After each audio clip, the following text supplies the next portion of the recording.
I'm back. Road Rants on DC, the Joker.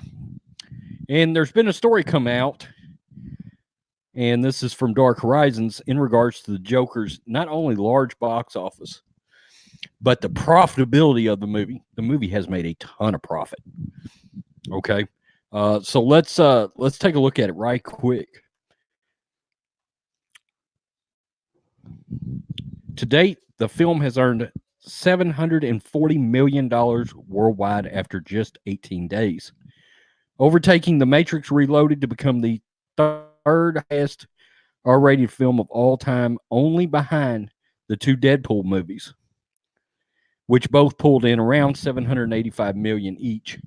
Joker is expected to surpass them by next weekend and close out somewhere around $900 million by the time it wraps its cinema run.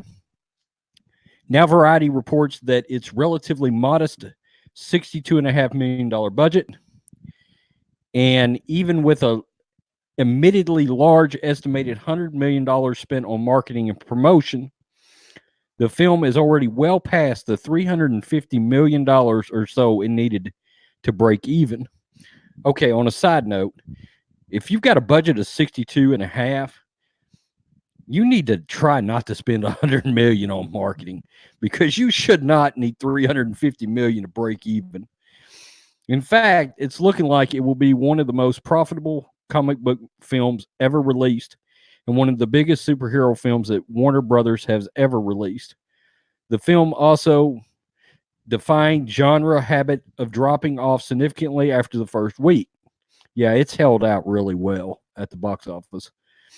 You can't buy a comic book adaptation for that price, yet Warner Brothers pulled it off with good old-fashioned storytelling. They took a risk and it paid off. Okay, so, and of course I've seen the movie, and I've said it's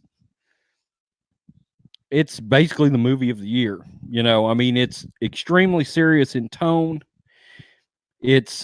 Yes, it's about the Joker, but really and truly it's more about a mentally disturbed man who very easily could have ended up not being the Joker. Okay, you know, he takes on the Joker persona towards the end of the movie. Sorry, spoilers. And it's a great movie. I've said his performance, Joaquin's performance, is historically great.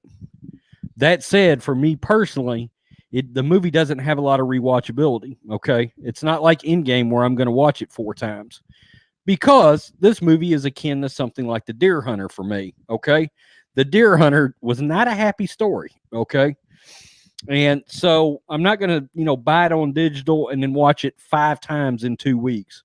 I'm just not going to do it. Okay. But this is a movie I'll revisit every couple of years, and I will own it. Okay. It's fantastic storytelling. It's historically great storytelling.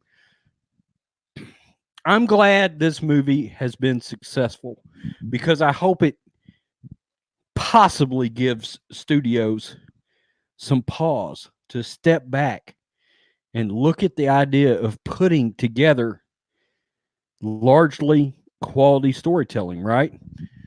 Okay. I don't think it's coincidence that 2 of my top 3 movies of the year are Joker and Once Upon a Time in Hollywood. Both have superior storytelling in it, right? And writing and performances. Leo DiCaprio, Brad Pitt in that movie. Okay.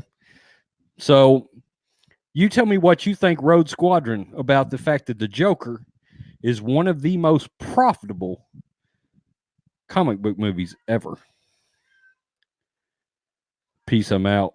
Till next